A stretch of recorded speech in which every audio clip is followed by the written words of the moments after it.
basically ERO has come out with a report that says that student truancy is down to pre-COVID levels and that pupils think education is important, which is a lovely little result. We should always ask kids what they think of education. They're whining that too many parents are still taking kids out of school for holidays. And I do want to ask you about this, but I just want you to watch this media report. And I want to see if you pick up the major issue that they're not identifying in this report, because I think the teachers and the media have got it all wrong celebrating these latest stats. Have a watch. When you've got over 80% of students, rich household, poor household, believe education is important to their future, it bodes well to the future, for the future of our country. The latest report card for Term 2 is encouraging, with school attendance now back to pre-COVID levels. Nearly 6 in 10 students are attending regularly, up from 4 in 10 in 2022. Almost a third of students report they never want to miss school, up from 15% in 2022. Attitudes to daily attendance of students from schools in low socio-economic communities are also on the rise and now surpass students in high socio-economic communities. But the can-do better area falls on parents willing to let their child miss school for family or cultural events, a jump to 76% compared to 67% in 2022. So parents' attitudes really matter. So we found if a parent's comfortable with their student missing school, they're 4 times more likely to have a student missing school. And we found with parents we've made some progress, but not enough. And nearly half of parents are still willing to let their child miss school for family holidays of 1 or 2 days. That's too high, and I think one of the things that comes out of the survey is that while parents are generally placing more value on going to school, parents are more relaxed on sometimes missing school, and one of the things we know is that the habit of regular attendance is a really big driver of educational success. Okay, well, regular attendance is very different to a one-off time out for school for a family holiday. I will come back to that point. But panel, I've picked up that there's a glaring error in that report. Does anybody want to have a shot at what you think that glaring error is? Oh, did I pick the Dumbo group for tonight's panel? Yep. Here's the problem. They are celebrating a win based on attendance in 2022. What was happening in 2022? Auckland was in lockdown because 2 prostitutes went up to Whangarei. We were in lockdown after lockdown. Just to give you, here, let me show you this graph. So this is the Sally's report, State of the Nation report. And you can see there, massive drop in 2022 because we're all in lockdown. We're all studying at home and parents are all checking and realizing just the type of indoctrination that's going on at schools. That was the one good thing about lockdown and kids doing homework at home a lot more. But there's this massive drop. So all we're doing is we're just recovering back. 60% of our kids going to school on a regular basis. Tanya, we got major problems with attitudes of going to school. And the big question is, why don't kids want to go to school? Or why aren't they going to school? Yeah, well, look, you know me, I'm one who's really pro-discipline and personal responsibility, and it needs to start young. I was on the end of a shovel at 6 years of age, but and I feel that there's a real sense of entitlement, and also some really bad habits have accumulated which need to be broken. And the only way you can do that is with a bit of pain, actually. People are going to be moaning and that and saying, I don't want to do it, but actually you have to do it because you need discipline and you need to have hard work instilled in you on how to do it. Go out there and learn how to catch fish instead of having it given to you all the time, because that is what's going to instill good habits as you get older. How you do one thing is how you do everything. So I'm a real believer that we must instill this personal responsibility very young, but also in the parents as well. You don't get change without a little bit of pain. So I'm afraid there is going to have to be a bit of pain on the parents and on the children, but it has to be done. The kids really do need to attend. Okay, maybe this is the point. Hayden's correcting me and saying 2021 was a long lockdown, 2022 was no lockdowns. I guess my argument is that there was still this nervousness that as soon as you sneezed, you didn't go to school. And also there was all this mandates issue. There was the vax issue. Okay. Nathan, what do you reckon? Yeah, I think like I've obviously got a school-age child, and he goes every day, except for when he's sick. But there is the rare occasional day children get tired. He's 6 years old.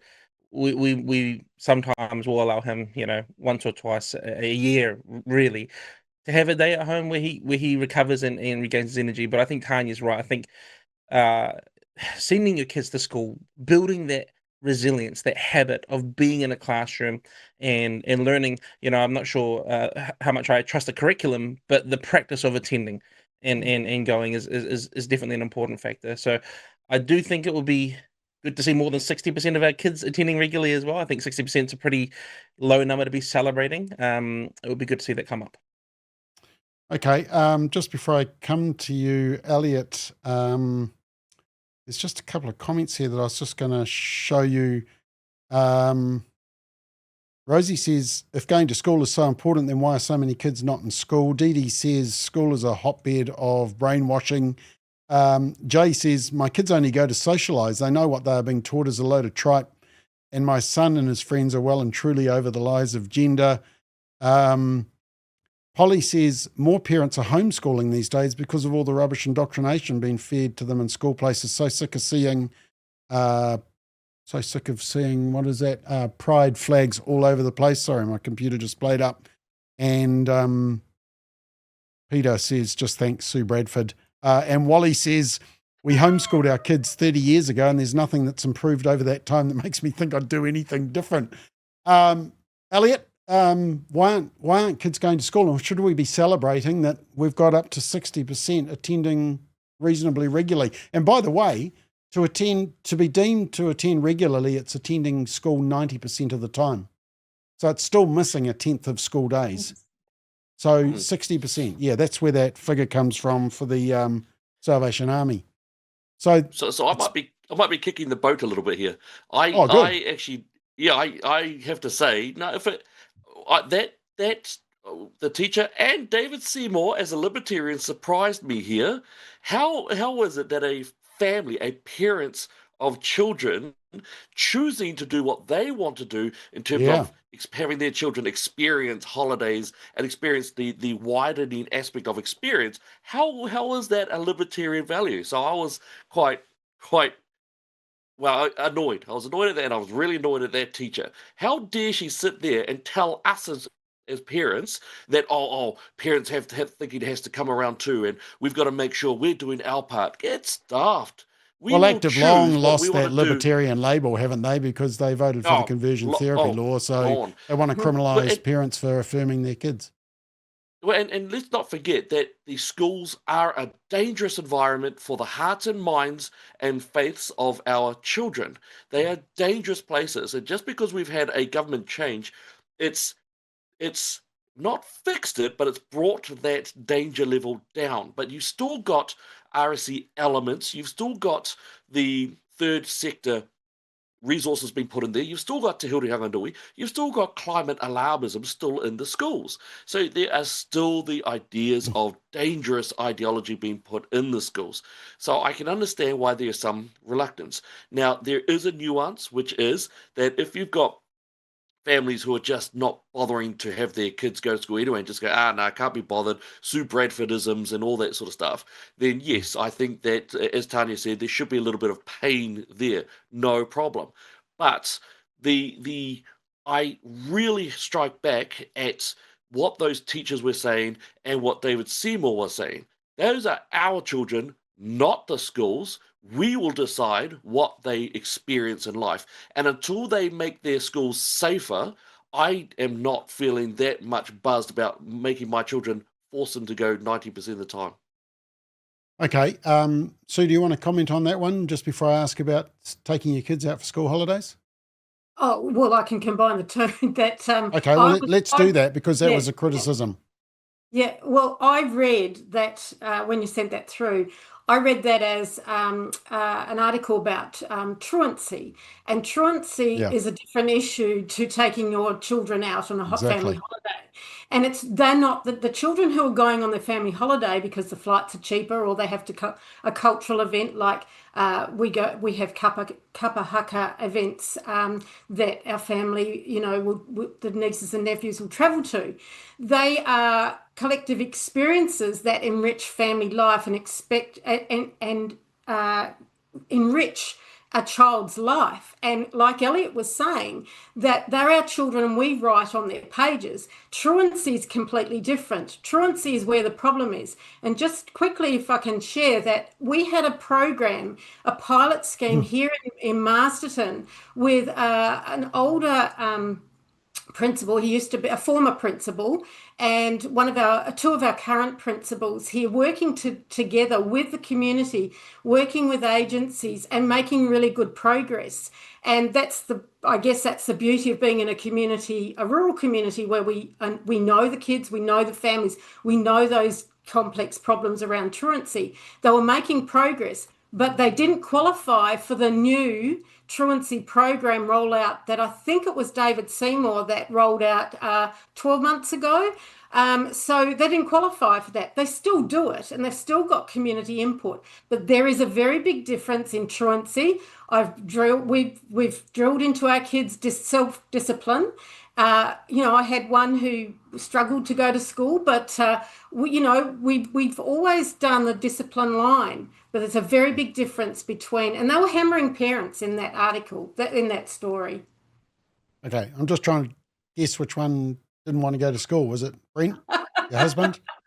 Okay. Bob, I just want to. Bob, I do want to also bring out. This also brings up another policy of the schools. And I had a job at one point looking after 3 different pastoral units in schools, and there's another element of this policies that are coming out from these governments, which is, for example, the free lunches. And what the free lunches, when we talk about truancy is only one batch. One of the negative things about making taxpayer-funded lunches to kids is it hid a lot of the problem we see within young people and their families. So for my teams who are pastoral teams, it made it harder to be able to find what was going on underneath. And that's what these ideas about policies, and even that. And so I want to see, what is the definition of truancy? Are they saying that parents taking the kids out, choosing to do it, is that a truancy element? And so I think there's a lot that needs to be changed in the education sector. Well, I think the truancy is based on whether they're going 90%. So if you're only going 90%, that allows for the family holiday during the term, because you would still be deemed to be attending 90%, assuming it's not a 3-month European tour. Not that that's necessarily a bad thing, which is actually the question I want to ask you, Tanya, is the complaint being made about kids being taken out for family holidays.